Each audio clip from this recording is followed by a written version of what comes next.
दोस्तों, अगर आप लोग यही चाहते हो कि आप जो भी पढ़ो वो पूरे तरीके से आपके दिमाग में बैठ जाए, तो इसके लिए कुछ ऐसी टेक्निक्स होती हैं जो हम आजमाते हैं, और जो भी ब्रिलियंट लोग होते हैं वो सभी इन टेक्निक्स का इस्तेमाल करते हैं, जिस वजह से वो बार बार क्लास में टॉप करते रहते हैं। वो जिस भी फील्ड में जाते हैं उस फील्ड में वो टॉप करते हैं। और आज की वीडियो में मैं आपको वो चीज और वो टेक्निक्स बताऊंगा जिससे आप जो भी पढ़ोगे उससे आप बड़ी आसानी से याद रख पाओगे। देखो, वीडियो के अंत में जो टेक्निक आने वाली है वो one of the best technique होती है जो टॉपर इस्तेमाल करते हैं। तो आप लोग वो टेक्निक्स देखकर ही वीडियो को छोड़ना। सबसे पहले जिस चीज पर आते हैं कि जब हम किसी चीज को याद करते हैं वो चीज हमारी दो तरह मेमोरी में जाती है, या तो हमारी शॉर्ट टर्म मेमोरी में जाती है या हमारी लॉन्ग टर्म मेमोरी में जाती है। जो भी चीजें शॉर्ट टर्म मेमोरी में जाती हैं और फिर हम उन्हें कुछ दिन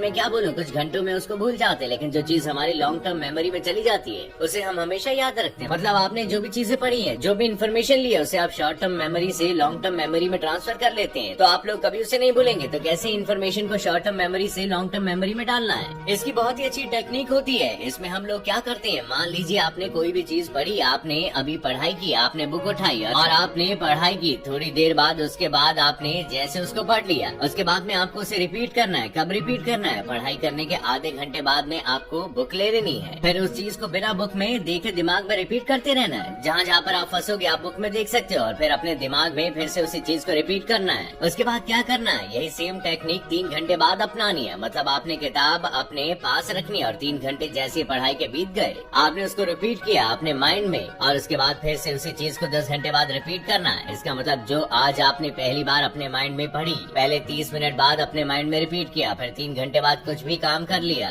और फिर कुछ भी करके आए और फिर उसे रिपीट किया, फिर 10 घंटे बाद फिर से उसे रिपीट किया, और लास्ट आपको 24 घंटे बाद मतलब एक दिन के बाद फिर से आपको रिपीट करना है। और आपने जैसे ये 4 प्रोसेस अपना लिए, आप देखोगे कि आपकी जो शॉर्ट टर्म मेमोरी थी, जो शॉर्ट टर्म मेमोरी की इन्फॉर्मेशन थी, वो लॉन्ग टर्म मेमोरी में ट्रांसफर हो गई, जो आप कभी भी नहीं भूलेंगे, जिसे आप ज्यादा लंबे समय तक उस चीज को याद रख पाएंगे। अपनी दूसरी ट्रिक की बात करते हैं जिसका नाम है read and repeat in your own words. क्या करना है आपको, आपने जो भी चीज पढ़ी है, आपने कोई भी सब्जेक्ट पढ़ा है, उसको आपने बुक की लैंग्वेज में पढ़ा। जब आप पढ़ोगे तो बुक की लैंग्वेज में ही पढ़ोगे, लेकिन उसको 30 मिनट बाद जब आप उसको रिपीट करोगे तो उसे आप अपनी लैंग्वेज में पढ़ोगे, मतलब अपनी लैंग्वेज में अपने वर्ड्स में रिकॉर्ड करोगे। तो इससे होगा क्या, किसी भी चीज को अगर हम अपने वर्ड्स में रिपीट करते हैं तो हमारा दिमाग उसे तेजी से एनालाइज करता है, और उसे रखने में, उसे स्टोर करने में हमारे माइंड में बहुत ज्यादा हेल्प मिलती है। तो ये टेक्निक अगर आप अपना लोगे तो बहुत तेजी से इन्फॉर्मेशन को स्टोर कर पाओगे। नेक्स्ट टिप की बात करते हैं जो कि बेहतरीन टिप्स है, लेकिन आप लोगों में से किसी ने इसको यूज नहीं किया होगा। आप लोगों को क्या करना है, जो भी चीज आपने